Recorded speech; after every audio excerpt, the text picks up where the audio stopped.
Salam damai sejahtera, saudara-saudariku terkasih dalam Kristus Yesus. Are you safe? Apa kamu sudah diselamatkan? Terus terang, saya kurang suka dengan pertanyaan yang sering kali ditanyakan ini. Kok rasanya pertanyaan ini agak aneh untuk dipertanyakan? Santo Petrus dalam 1 Petrus 3 ayat 21 mengatakan, juga kamu sekarang diselamatkan oleh kiasannya, yaitu baptisan. Maksudnya, bukan untuk membersihkan kenajisan jasmani, melainkan untuk memohonkan hati nurani yang baik kepada Allah oleh kebangkitan Yesus Kristus. Bukankah ini artinya melalui pembaptisan kita memperoleh keselamatan?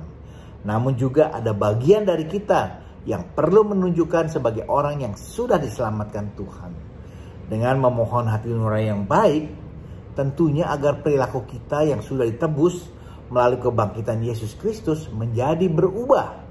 Tentunya berubah ke arah yang lebih baik. Rahmat keselamatan memang kita peroleh melalui pembaptisan.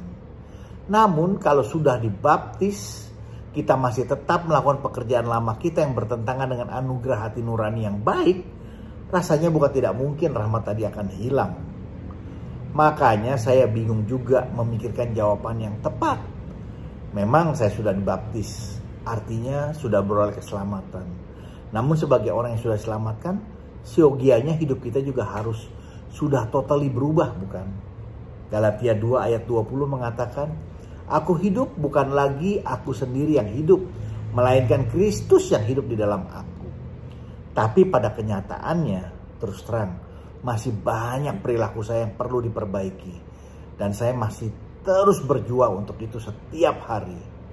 Kalau bilang belum diselamatkan, apa artinya saya masih kurang beriman? Masa saya nggak yakin sama Yohanes 3 ayat 16? Karena begitu besar kasih Allah kepada dunia ini, sehingga ia telah mengaruniakan anaknya yang tunggal, supaya setiap orang yang percaya kepadanya tidak binasa, melainkan beroleh hidup yang kekal. Yesus datang ke dunia dan mati agar kita tidak binasa. Dia mati di kayu salib karena dosa-dosa Anda dan saya, agar kita beroleh hidup yang kekal. Dia menebus dan membayar lunas dosa-dosa kita dengan darahnya yang mahal, sehingga kita bisa selamat.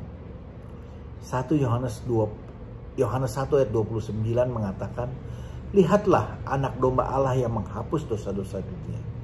Yesus adalah anak domba Allah yang telah menghapus dosa-dosa dunia.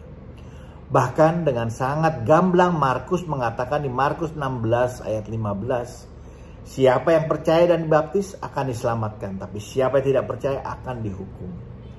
Seringkali konotasi orang kalau bertanya apa kamu sudah diselamatkan, maksudnya lebih ke arah bagaimana nasib kamu nanti setelah kematian. Apa kamu yakin masuk surga? Saya sering mendengar dari beberapa teman mengenai pendapat mereka tentang keselamatan. Ada yang mengatakan kalau keselamatan itu semata-mata adalah rahmat dari Allah. Terus terang saya setuju banget dengan ini, karena rasanya kita juga nggak bisa berbuat apa-apa kalau kita terpisah dari Allah. Juga ada pendapat kalau mau selamat kita harus hidup baik, karena Tuhan memanggil kita untuk melakukan pekerjaan baik seperti menolong orang miskin dan membantu orang-orang yang membutuhkan bantuan. Bukankah kadang kita merasa kalau kita sepertinya belum banyak berbuat kebaikan, sehingga kadang-kadang merasa jangan Tuhan masih kurang berkenan kepada kita. Terus terang, ini pun sering jadi bahan permenungan bagi saya. Lantas bagaimana? Saya jadi teringat pada Filipi 2 ayat 12 yang mengatakan, hai saudara-saudara yang kekasih, kamu senantiasa taat. Karena itu, tetaplah kerjakanlah keselamatanmu dengan takut dan gentar. Di sini, Santo Paulus meminta kita untuk terus berusaha mengerjakan keselamatan. Artinya, perlu juga ada usaha dari pihak manusia untuk terus konsisten mengerjakan keselamatan. Kejar itu.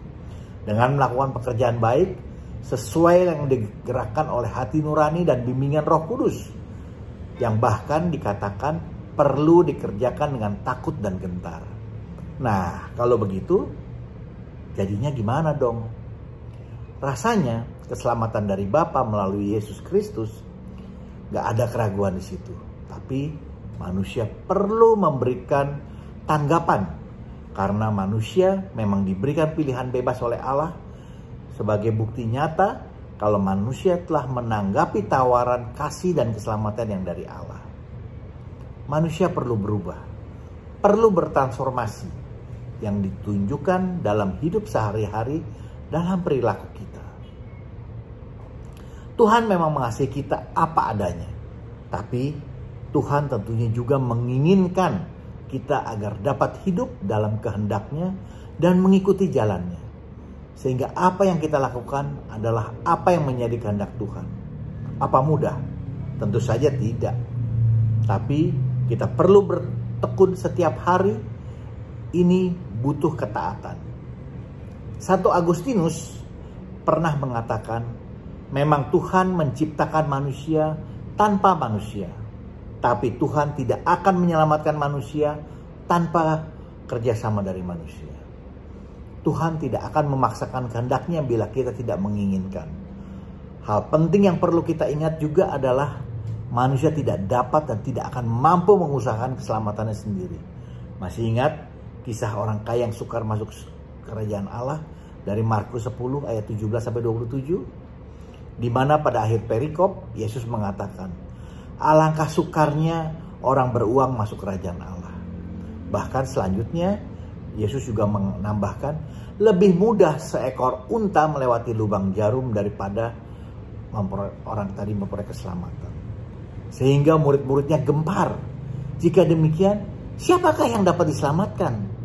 Dan kemudian Yesus mengatakan, bagi manusia itu tidak mungkin, tapi bukan demikian bagi Allah. Nah, bukankah di sini artinya keselamatan tanpa campur tangan Allah adalah mustahil? Karena segalanya menjadi mungkin bersama Allah. Tuhan akan memberi kita kekuatan dan kemampuan melalui Roh Kudus-Nya untuk melakukan semua yang Dia ingin kita lakukan. Nah, sekarang kalau ditanya, apa saya sudah diselamatkan? Saya akan jawab, tentu saja saya merasa saya sudah diselamatkan oleh Tuhan.